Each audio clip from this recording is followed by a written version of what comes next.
ये हम लोग का रेजिस्टिविटी तक कंप्लीट हो गया था।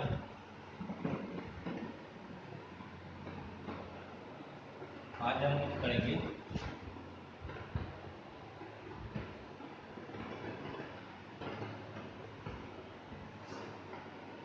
कॉम्बिनेशन ऑफ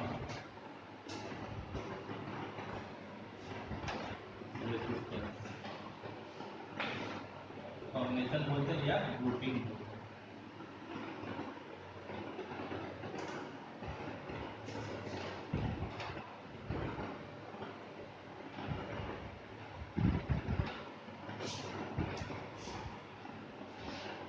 देखिए कॉम्बिनेशन या ग्रुपिंग क्यों होता है।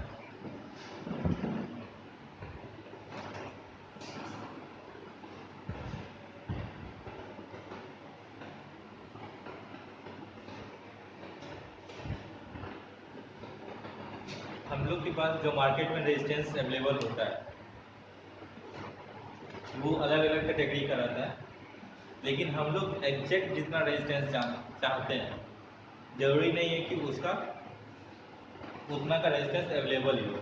मान लीजिए अगर हमको 10 ओम का रेजिस्टेंस चाहिए, 10 ओम वाला अवेलेबल रहता है, ये हो जाएगा। 20 ओम वाला ये भी हो जाएगा। इसके बाद 50 ओम। तो कुछ जैसे हम लोग का नोट एक ऐसे ही समझ लीजिए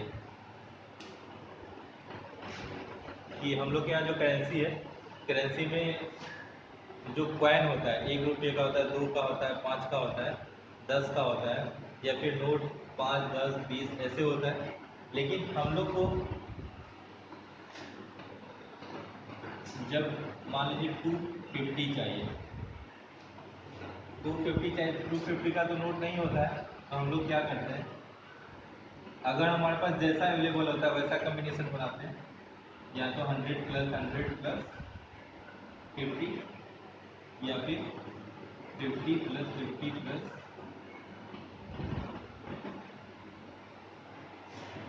या फिर 10 का रहेगा तो 10 का 25 नोट, या फिर 20 का रहेगा तो 20 का 12 प्लस एक 10 का। इसी तरह अलग अलग कॉम्बिनेशन करते हैं ना, सेम वही चीज़ है। हमारे पास जैसे अलग अलग रेजिस्टेंस अवेलेबल है और हमको कुछ दूसरा रेजिस्टेंस चाहिए, मीन्स 10, 20 का, जैसे यहाँ 10, 20 और 50 का है, तो हमको 30 का चाहिए। तो 30 का कैसे आएगा, जब हम 10 और 20 को ऐड करेंगे, मीन्स ऐसा कॉम्बिनेशन हम लोग करें कि 10 और 20 दोनों ऐड हो जाए, दोनों कंबाइंड हो जाए, तो 30 का हमको मिल जाएगा। अब अगर 40 का चाहिए तो 40 का भी अलग अलग कॉम्बिनेशन करते हैं, दो 20-20 का कर सकते हैं, या कुछ ऐसा करें कि 50 और 10 सब्ट्रैक्ट हो जाए। एग्जैक्ट एडिशन, एग्जैक्ट सब्ट्रैक्शन नहीं होता है, मतलब दो तरह का कॉम्बिनेशन हो सकता है। एक कॉम्बिनेशन होता है जो रेजिस्टेंस को इंक्रीज करता है, उसको बढ़ाता है, और एक कॉम्बिनेशन होता है जो रेजिस्टेंस को डिक्रीज करता है। तो दो तरह का कॉम्बिनेशन या तीन हम कॉम्बिनेशन बोल सकते हैं।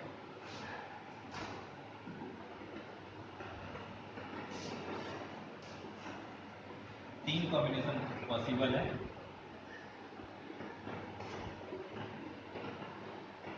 एक को बोला जाता है सीरीज कॉम्बिनेशन, या फिर इसको बोल सकते हैं grouping of resistance in series. दूसरा होता है पैरेलल कॉम्बिनेशन,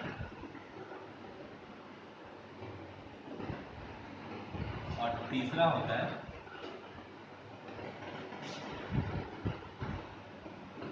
मिक्स्ड कॉम्बिनेशन।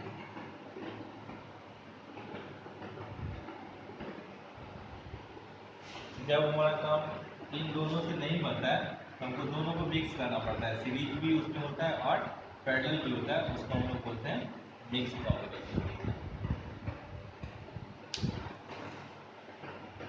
ठीक, तो हमको तीनों कॉम्बिनेशन पढ़ना है, सीरीज भी, पैरेलल भी और मिक्स्ड भी। तो इसको बेहतर तरीके से समझने के लिए पहले हम लोग कुछ बेसिक क्लियर कर लेते हैं आपका।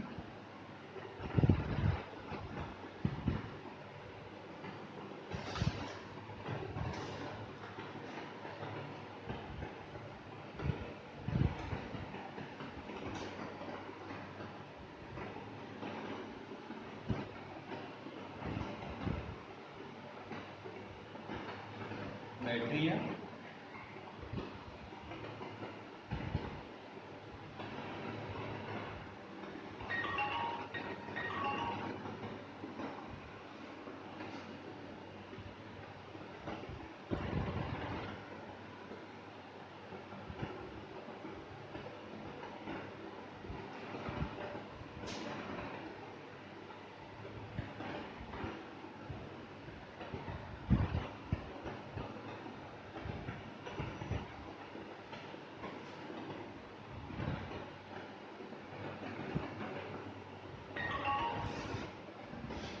देखिए एक इलेक्ट्रिक सर्किट है,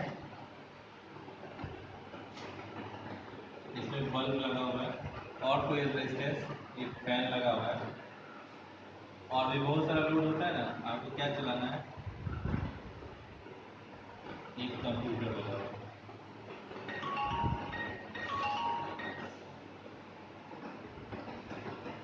ठीक। ये एक बैटरी है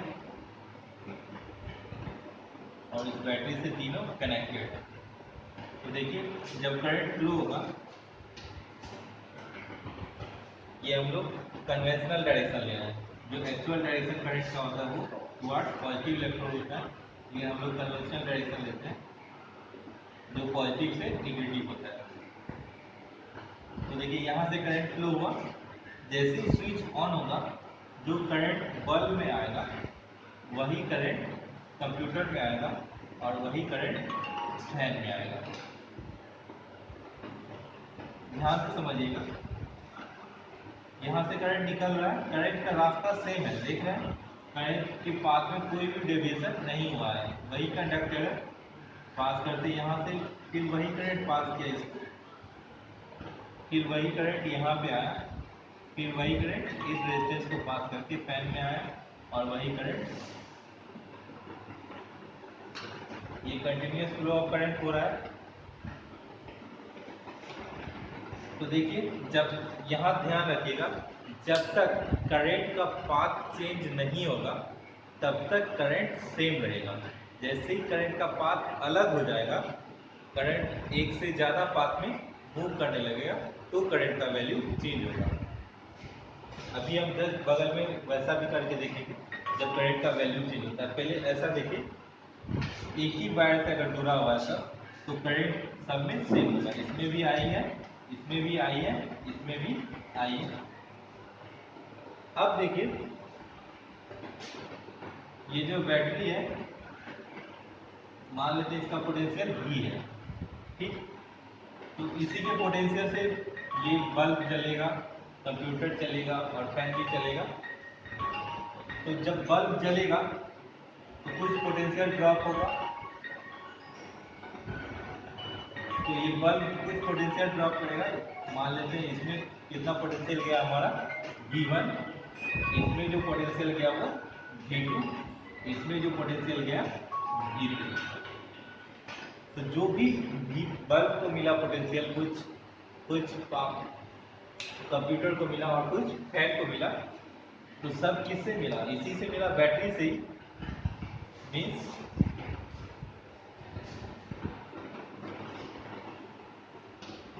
V इक्वल टू हो जाएगा V1 plus V2 plus V3। ये आपका कंबाइंड पोटेंशियल है। इसी से क्या हो रहा है, बल्ब को मिल रहा है। अगर मान लीजिए ये दोनों नहीं रहता तो पूरा का पूरा किस में जाता, बल्ब जलने में ही। लेकिन ये अभी क्या हो रहा है, कुछ बल्ब को चाहिए, कुछ कंप्यूटर को चाहिए और कुछ फैन को चाहिए। तो कुछ आपका बल्ब ले रहा है, कुछ कंप्यूटर ले रहा है और कुछ फैन ले रहा है, ठीक। करंट इसमें सेम पास होगा, करंट में ऐसा नहीं है कि बल्ब में अलग करंट पास होगा, कंप्यूटर में अलग और फैन में अलग।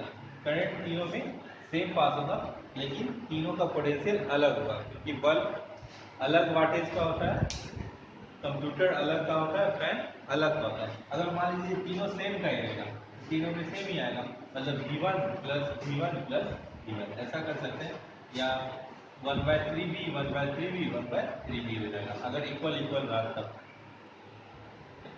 तो आपको ये समझ में आया कि अगर सीरीज में मतलब एक ही वायर से जुड़े रहे सब, तब क्या होगा,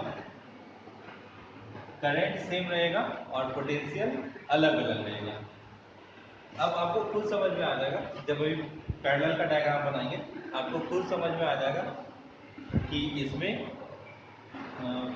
करंट अलग अलग होना चाहिए और पोटेंशियल सेम होना चाहिए। ये सीरीज कॉम्बिनेशन का फिगर था। देखिए तीनों सेम एक ही वायर से अगर जुड़ा हुआ रहता है, देखने का तरीका है, मतलब ट्रिक है कि आप सीरीज और पैरेलल कैसे पहचानेंगे। तो अगर एक ही वायर में जुड़ा हुआ है तो आप समझ जाएंगे कि ये सीरीज है। अलग अलग वायर से जुड़ा हुआ रहेगा तो समझ जाएंगे ये पैरेलल है। देखिए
सब कुछ वही है।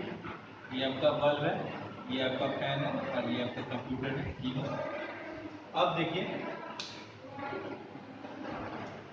यहाँ से जो करंट निकला आई निकला, यहाँ तक भी आई रहेगा, लेकिन जब यहाँ पे आएगा तो उसके पास एक रास्ता नहीं बचता है। अब उसके पास तीन पाथ हो गया करंट जाने के लिए। कुछ करंट इसमें जाएगा, कुछ इसमें जाएगा और जो रिमेनिंग बचा इसमें जाएगा। ऐसे ही होगा ना, क्योंकि करंट तो फ्लो होना है पूरे सर्किट में, तो करंट को जितना रास्ता मिलते जाएगा वो उतने में मूव करेगा। तो देखिए इसमें I1, इसमें I2 और इसमें I3 सब मिलके फिर यहाँ आ जाएंगे। तो I1 plus I2 plus I3, फिर यहाँ क्या बन जाएगा I, और सर्किट में सेम करंट फ्लो होगा। यहाँ I1 I2 I3 क्यों हुआ समझ में आ गया। तीनों पाथ अलग अलग है तो क्या करना पड़ेगा, कुछ करंट को इसमें मूव करना पड़ेगा क्योंकि बल्ब भी जलाना है, कुछ करंट को इसमें मूव करना पड़ेगा क्योंकि फैन भी चलाना है, और कुछ करंट को इसमें मूव करना पड़ेगा क्योंकि कंप्यूटर भी चलाना है। यहाँ तक आपको समझ में आ गया। अब देखिए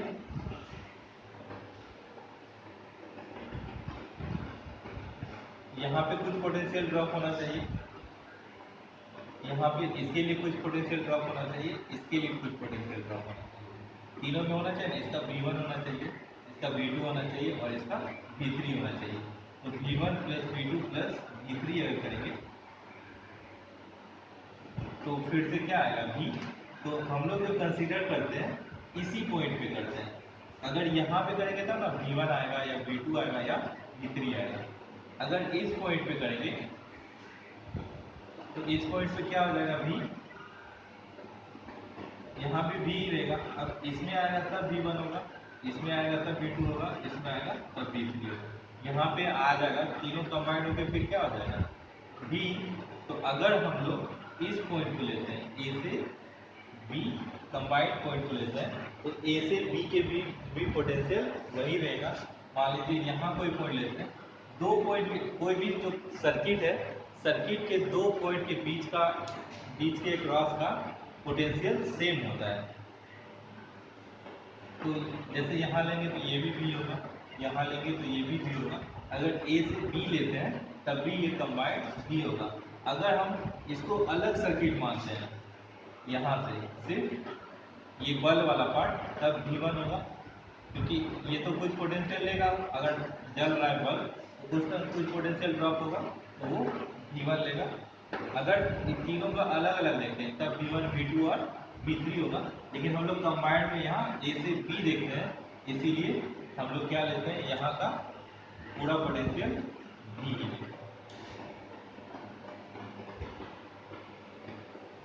तो अब हम लोग एक एक करके देखेंगे सीरीज कॉम्बिनेशन और पैरेलल कॉम्बिनेशन। और मिक्स्ड कॉम्बिनेशन क्या है? सिंपल दोनों का मिक्सिंग है। एक रेजिस्टेंस यहाँ लगा दिए, एक रेजिस्टेंस यहाँ लगा दिए।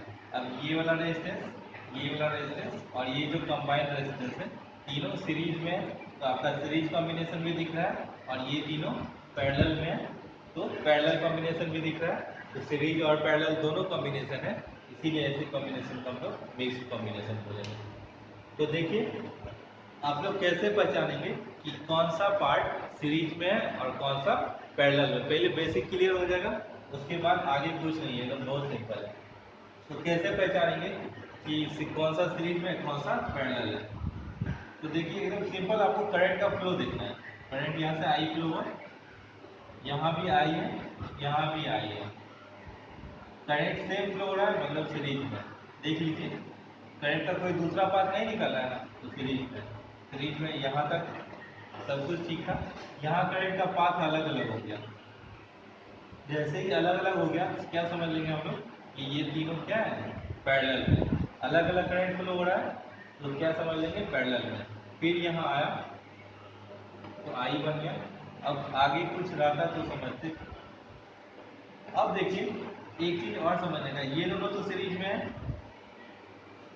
ये जो कंबाइंड है ये पैरेलल में है। तो ये तीनों कंबाइंड मिलके भी कोई कुछ ना कुछ रेजिस्टेंस बनाएंगे। तो जो भी रेजिस्टेंस बनेगा वो रेजिस्टेंस और इनका ग्रुप, मतलब इसका पूरा ग्रुप और इसका पूरा ग्रुप किस में होगा, सीरीज में होगा। क्योंकि जो करंट आई इसमें जा रहा है वही करंट आई इसमें जा रहा है, वही तो आई ही तो निकल रहा है इससे। मैं सिर्फ आई अंदर गया तब ना तीन पार्ट हो गया। इसमें जा कौन रहा है, आई ही। इसमें भी कौन जा रहा है, आई ही। तो इस ये पूरा ग्रुप और ये पूरा ग्रुप किसमें हो जाएगा, सीरीज में। पैरेलल हम लोग तभी काउंट करेंगे जब अलग अलग करंट पास करेगा। जैसे पैरेलल बस कौन है, ये तीनों है। ये तीनों में अलग अलग करंट हो रहा है तो ये तीनों क्या हो जाएगा, पैरेलल में। बस आपको यही कुछ छोटा छोटा चीज ध्यान में रखना है कि अगर सेम करंट फ्लो होता है तो सीरीज में रहेगा, और डिफरेंट करंट फ्लो होता है, अलग अलग करंट फ्लो होता है तो पैरेलल में रहेगा।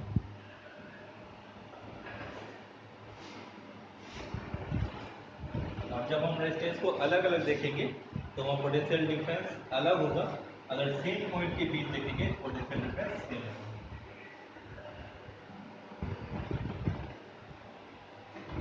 अलग अलग पॉइंट के बीच देखेंगे तो पोटेंशियल डिफरेंस अलग होगा। देखते हैं अब हम लोग पहला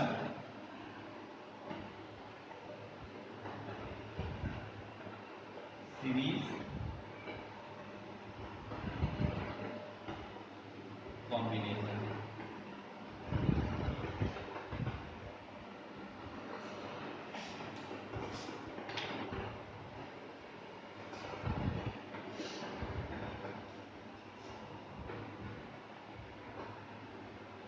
इसके लिए हम लोग एक सर्किट बनाते हैं।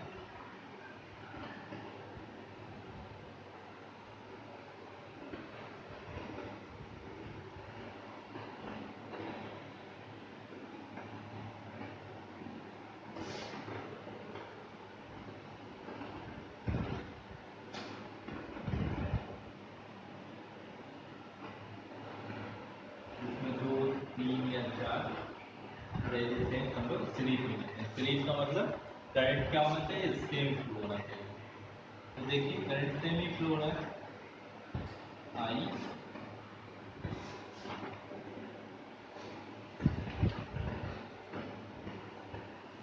क्लियर है आपका। एक बैटरी है जिसका पोटेंशियल डिफरेंस भी है, और उससे तीन तीन ही रेजिस्टेंस लेते हैं हम लोग, R1, R2, R3। तीन रेजिस्टेंस है, नेमिंग का हुआ है R1, R2, R3। तीनों से सेम करंट पास हो रहा है, इसीलिए तीनों सीरीज कॉम्बिनेशन में।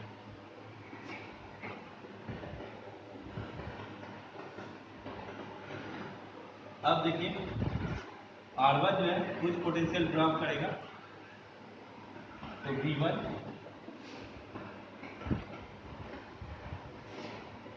इसका V2 और इसका V3। हम चाहे तो हम लोग पॉइंट को नेमिंग भी कर सकते हैं, A B C D।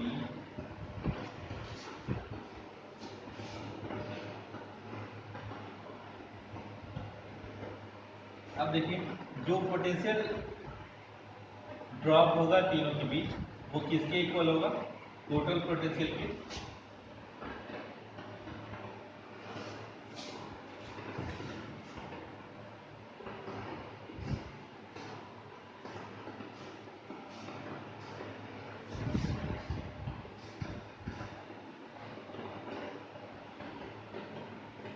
अब हम लोग क्या करते हैं, in the close circuit O A B C D and E पूरा क्लोज सर्किट है।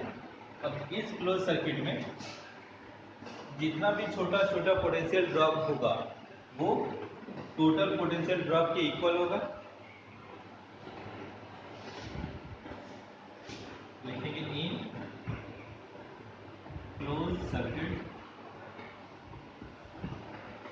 O A B C D E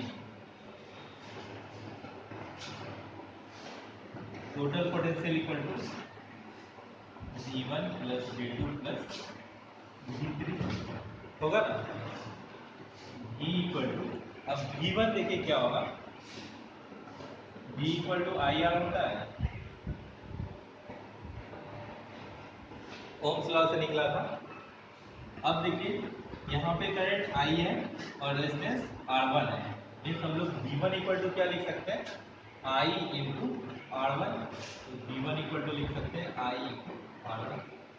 V2 कहाँ से कहाँ तक है, B से लेके पॉइंट C तक पोटेंशियल डिफरेंस क्या है V2।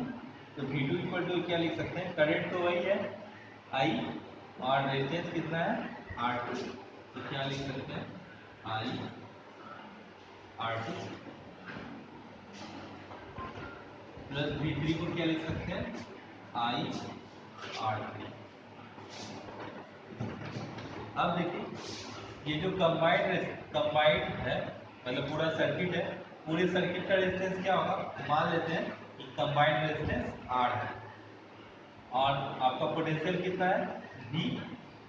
तो V इक्वल टू क्या होगा आई आर। तो इस V की जगह हम लोग R लिख सकते हैं, जहाँ R क्या है कंबाइंड रेजिस्टेंस, या सीरीज का देख रहे हैं तो हम लोग क्या लिख सकते हैं आई आर एस। ठीक, अब देखिए यहाँ भी आई है, यहाँ भी आई है, यहाँ भी आई है, आई को हम लोग कॉमन ले सकते हैं, R1 plus R2 plus R3। आई और आई आपका कैंसिल हो जाएगा, total combined resistance in series equal to हो जाएगा R1 plus R2 plus R3। ठीक, अगर तीन रेजिस्टेंस है तो ये है, अगर और ज़्यादा रेजिस्टेंस होगा आर एस इक्वल टू क्या हो जाएगा R1 plus R2 plus R3 plus.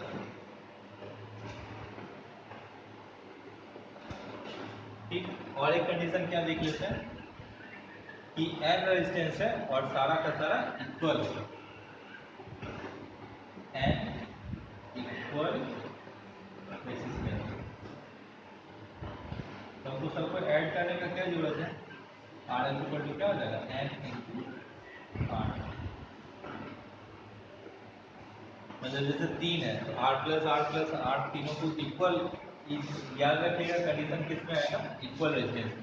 जैसे एक 10 है तो 10 प्लस 10 30 हो जाएगा, डायरेक्ट 3 इंटू 10 कर देंगे, 5 है तो 5 इंटू 10 कर देंगे, 10 है तो 10 इंटू 10 कर देंगे।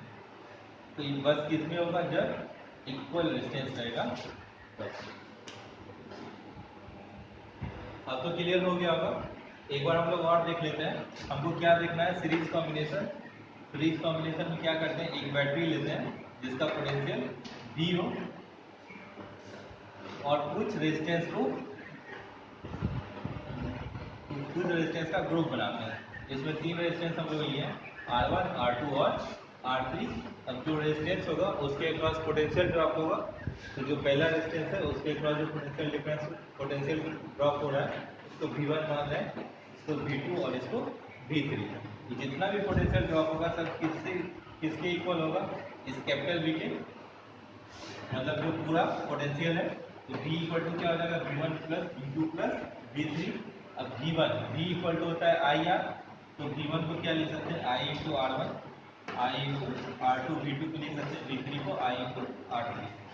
अब ये जो V है, कैपिटल V है, करंट तो इसमें भी I फ्लो हो रहा है और हम लोग सीरीज कॉम्बिनेशन देख रहे हैं, इसीलिए जो कंबाइंड रेजिस्टेंस है उसको RS से डिनोट कर रहे हैं। अब कैपिटल R से भी कर सकते हैं,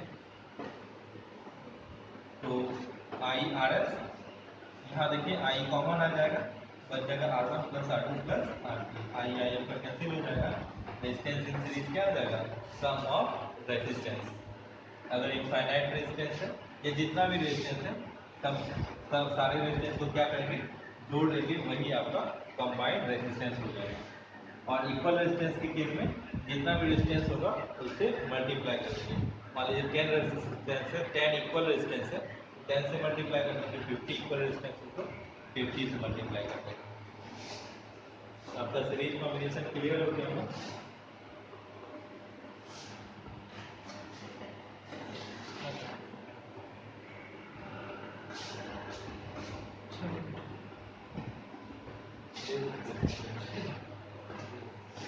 चलिए, जिन बच्चों को दिक्कत हो इसमें